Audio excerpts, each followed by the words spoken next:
Eh, muchísimos críticos opinan que volvemos al Jim Ferrer más loco. Es decir, no lo han dicho con esta palabra, pero bueno. Es decir, lo han dicho el Jim Ferrer más loco. ¿En qué sentido? Enumeraciones caóticas, juxtaposiciones de imágenes, collage verbal, referencias musicales, literarias, cine, canción, cambio de idioma. Vamos a ver, ¿esto es el desorden revelador de los surrealistas? Tiene relación con ellos. Es un recurso que empleo aquí más que creo en ningún otro libro mío. Pero es un recurso que requiere emplearlo con mucha precaución en castellano, porque aunque hay poetas que lo emplean muy bien, Neruda, por ejemplo, en muchísimas ocasiones lo emplea muy bien, García Lorca en otras ocasiones también, pero es un recurso muy peligroso en castellano porque puedes caer en la verbosidad fácil. Es decir, en vender un poco humo podría ser. Bueno, esto hay que evitarlo, es decir, las palabras adquieren autonomía y generan un discurso a veces no lógico. Ahí viene a cuento la conversación con Cabral de Melo, en el 67 en Barcelona, cerca de aquí, curiosamente, aquí arriba, calle Manuel Girona.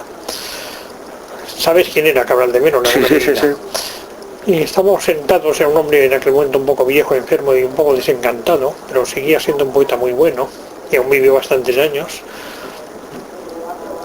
Y me decía que un poeta, me ponía ejemplos de poetas primitivos, Berceo, François Villon. Y por ejemplo, Berceo te cuenta que la Virgen se apareció en un prado, como era la Virgen en aquel prado. En esto tú puedes no creer si no eres un hombre religioso, o si siéndolo no eres un hombre tan ingenuo como el lector o el oyente medieval de Berceo, pero en cambio esto lo visualizas. Entonces un poeta puede decir muchas cosas inverosímiles y hasta cosas extrañas, pero nunca cosas que no puedan visualizarse. Y esto lo he tenido muy en cuenta, porque es la manera de evitar la verbosidad fácil que en español, sobre todo en español, más aún que en otros idiomas, te acecha si te dejas llevar por las palabras, aunque lo hace Neruda y García Lorca de modo excelente. García Lorca parece romper la norma de Cabral de Melo, porque habla, por ejemplo, junto a imágenes visuales, a una que en apariencia no es visual. Dice una violencia granate, pero dice concretamente violencia, hablando de Harlem, violencia granate sordomuda en la penumbra. Si el granate tiene color, hasta aquí todavía puede decir la violencia granate no quiere decir nada, porque es un color granate, pero la violencia no es corpórea. Pero si es sordomuda ya es un ser vivo, y si está en la penumbra, algo vive y se agita y es de color granate en la oscuridad. Es una falsa imagen no visualizable, es visualizable, ¿no? Uh-huh. Yo he tratado de que las imágenes analógicas sean al menos visualizables. En algún caso no puede ser, pero en este caso de fiar que, como en los mejores momentos de algunos poetas como que he citado, las palabras se impongan sobre su imposibilidad de traducción al lenguaje lógico. No es el caso de Góngora. Góngora se puede traducir siempre en el lenguaje lógico, aunque por el camino pierda parte de la gracia.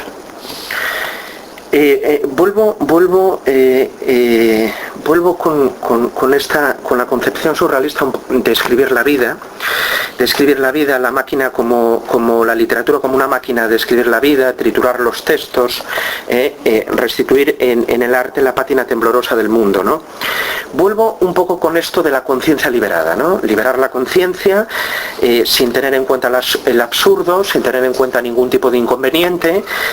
Y vuelvo con algo fundamental, que yo creo que es fundamental en tu obra, que es que en contra y esto va contra muchísimos que han dicho todo lo contrario de ti, y yo no lo pienso, esta creencia de que el verdadero sentido del mundo y de la vida no se da dentro del escritor, sino que se da fuera de él.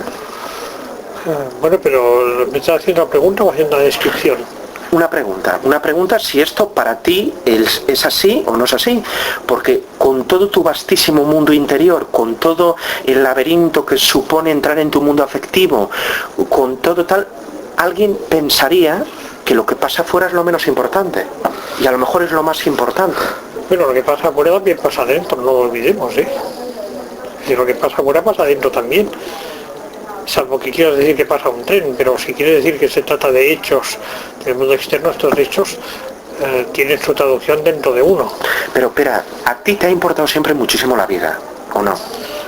Bueno, pero que cuando dice la vida, ¿a qué nos referimos? Nos referimos a amores, nos referimos a amigos, nos referimos... quiero decir, tú nunca has visto la cultura como algo ajeno... No, pero que esto, mira, si tú repasas, tú tienes el dietario. Sí. Si te lees un poco las conclusiones del prólogo de Castellet, viene a decir eso de que la cultura es parte de mi vida. Y esto está incorporado a mí, todo lo que cito aquí es parte de mí mismo, ¿eh? Bien. No lo puedo separar. Hay otra faceta que es digamos, y yo no sé por qué lo tachan de adolescente, ¿no? O de digamos, trasnochado, que es el tema del heroísmo del amor. Es decir, no he empleado yo esta palabra que recuerdo. No, la empleo yo. El heroísmo del amor. Es decir, en mitad de esta sociedad vulgar, capitalista, etcétera, un canto completo a enamorarse. Pero no, a ver, no soy ni mucho menos la única persona que eso le ocurre por el contrario a muchísima gente cada día. Pero tú lo reivindicas en estos libros. No lo reivindico, lo describo, que no es exactamente lo mismo, ¿eh? Es decir, que la gente se enamora, lo sabemos perfectamente y ocurre diariamente, y sin duda no conoce a la gente que se ha enamorado. No, pero enamorarse de la manera que te enamoras tú, que te enamoras como hecho trascendental, que te enamoras... Tú me dijiste un día por teléfono que te enamoras hasta estrellarte. Pero lo que sí es una cosa, que la gente que le ocurre eso, que son bastantes más, no siempre lo escriben, porque no todos son escritores. ¿Comprendes? Una cosa es que no les ocurre a bastantes personas otra. Que esas personas no estén en posición de formularlo por escrito.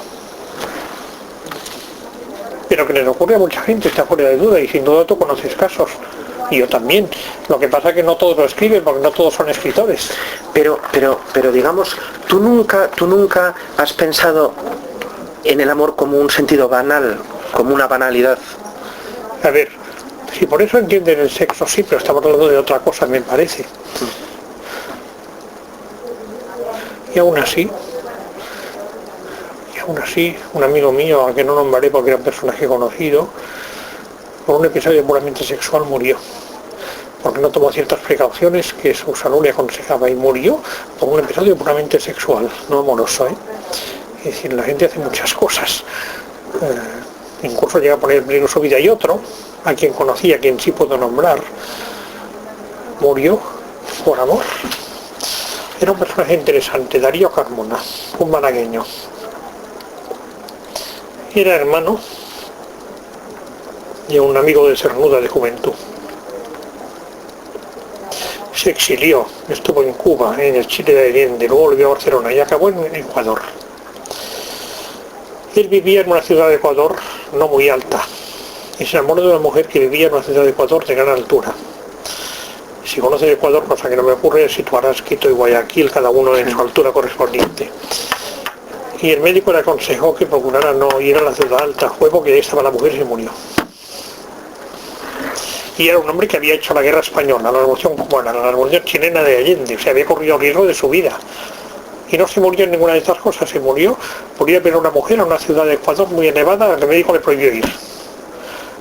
Es tremendo, yo hablé con él cuando vivía en Ecuador, pasó por Barcelona, me contó esta historia. Claro que esta mujer vive allí, el médico me dijo que no suba allí, tendrá que bajar, y acabó subiendo y se murió. Vaya. ¿Qué opinas de los que dicen o de los que opinan que esto es un pleno cancionero petrarquista? Por las fechas, por la primavera, por... Bueno, esto lo dice mayormente Alberto Blecua y un poco a Jordi Gracia. Hay una cosa curiosa, yo he leído muy poco a Petrarca. He leído, sin embargo, muchísimos poetas petrarquistas. Soy un mediocre o mal lector de Petrarca, en que me he leído muchísimos poetas que tienen relación con Petrarca, desde Garcilaso hasta García Márquez. A Petrarca mismo poco lo he leído.